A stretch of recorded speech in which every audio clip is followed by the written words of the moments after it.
Ang problema daw nitong TMX Alpha na to ay walang busina at saka ayaw na mag-start kasi dead bat na siya. Ayan o. So ang katumbas niya 5L na pang Rider 150. Ganito kasi ang pang Rider 150. Ilang taon na yan motor mo? Simula nung nabili mo? Kasi yan na yung battery niyan. Ay sulit na.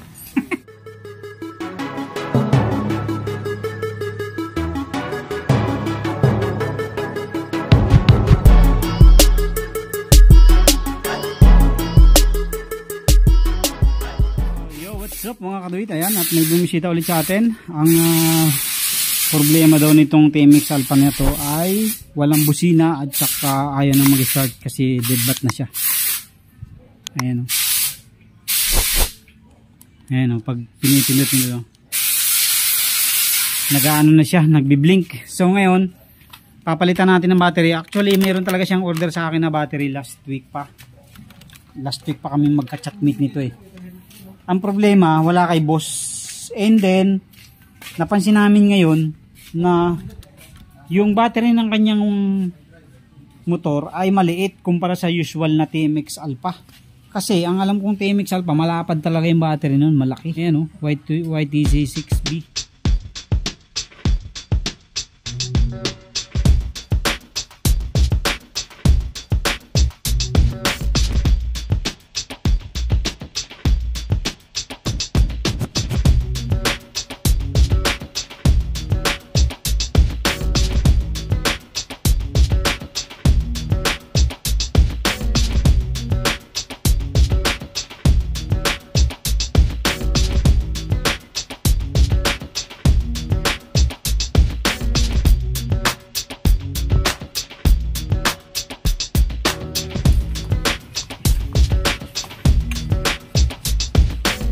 Linis din pag may time, boy. Linis din pag may time. Sakay ka lang ng sky, boy.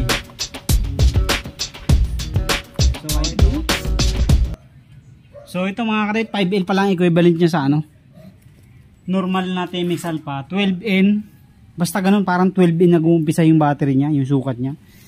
So ito YTX5L. So ang katumbas niya 5L na pang Rider 150. Ganito kasi ang pang Rider 150. So ayusin ko na rin to, lalagyan ko ng terminal kasi para hindi ganyang ganyan. Ito lalagyan din natin.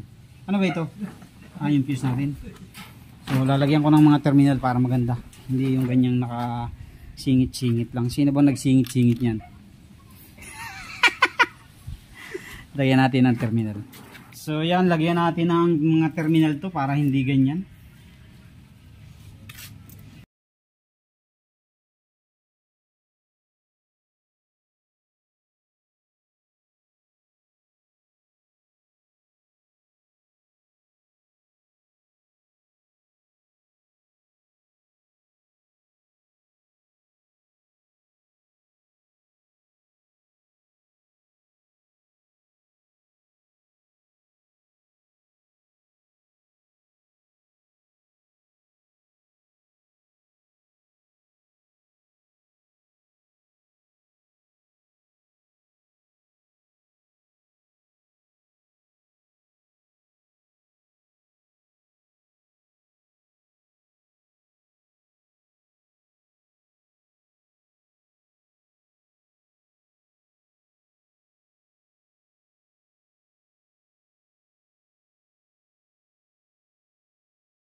Testing nga pre.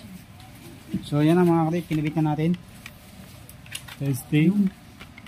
Yan o. Yan o. Battery lang talaga mahina na yung ano mo. Primary. Primary. Sige nga, busina ka nga. Switch mo. Switch mo yung busina mo. Switch mo sa kabila. Oh. Battery lang talaga. So okay na mga kadate, battery. Check upin ko pa sana yung wiring niya. Yung sinabi sa akin, battery pala. Ay hindi ko na check up kasi ito yan ito. Tayo na. Sayang ang battery.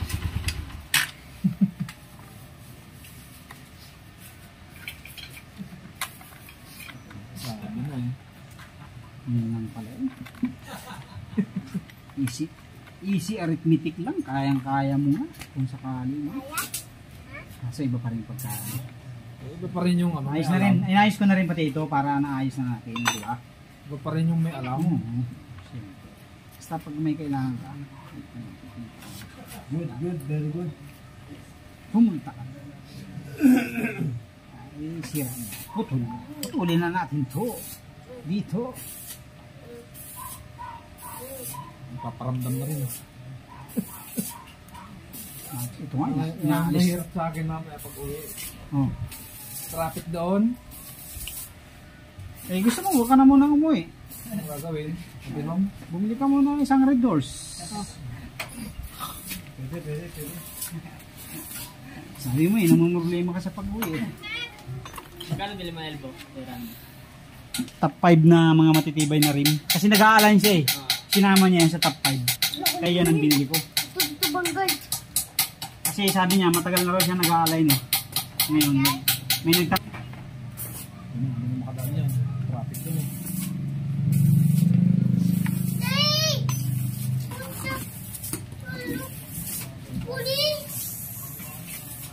So yan na mga kadwit. Start. Pagka na ano yan, nalobat ulit. May problema ang stator mo. Pero ilang kailan lang nag-umpisa nalobat yan? Yun lang. Ilang taon na yan motor mo? Simula nung nabili mo. Kasi yan na yung battery niyan. Oo. Ay sulit na. Talaga sa battery na. Bigay na ang battery mo. Sulit ka na yan boy. Ayos na yan. Sa 3 years na ngayon lang yan nalobat, ay sulit na talaga yan. Ayos na yan. Okay, so yun lang. Kinabit lang na yung battery. Akala ko magto-troubleshoot pa ako. Yung pala naman ay battery lang talaga. Thank you. Proceed tayo dito. Ayan o. Pang merienda lang pre.